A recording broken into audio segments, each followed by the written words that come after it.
ईश्वर का प्रेम, दया और अनुग्रह आप सबों को प्राप्त हो और ईश्वर का वचन आपके जीवन में परिवर्तन लाए।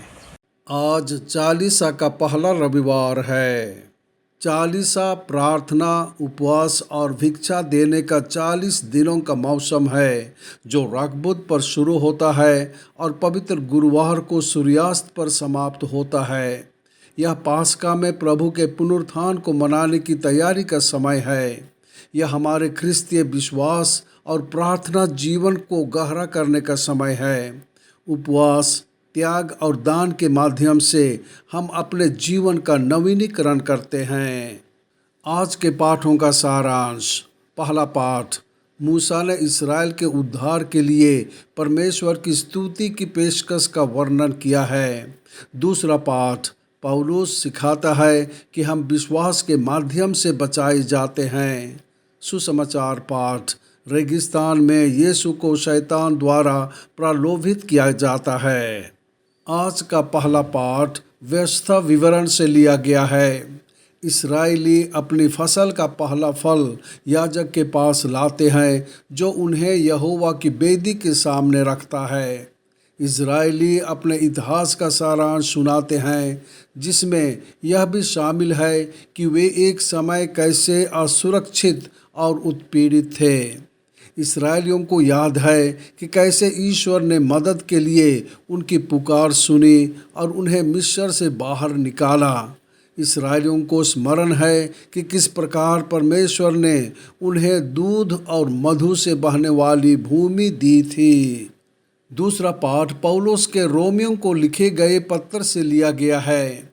यह विश्वास की शक्ति, ईश्वर शब्द के महत्व पर जोर देता है। विश्वास शब्द की नींव है और यह विश्वास के शब्द को सूचित करता है, जिसे ईसाई घोषित करते हैं। विश्वास का शब्द रोजमर्रा की जिंदगी का हिस्सा है, हमारे होठों पर और हमारे दिलों में। लोग विश्वास से धर्मी बनते हैं, व्यवस्था का पालन करने से नहीं।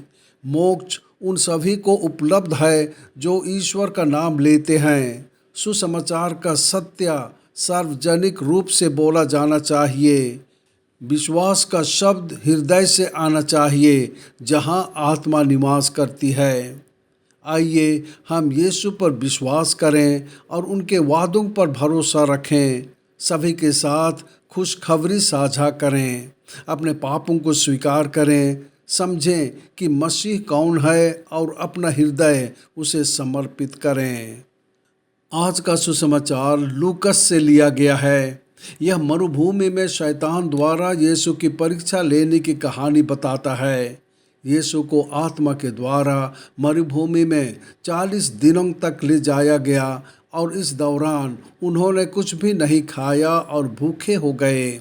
शैतान ने यीशु को कई तरीकों से प्रलोभन किया, जिसमें उसे आराम, शक्ति और प्रतिष्ठा की पेशकश की शामिल थी।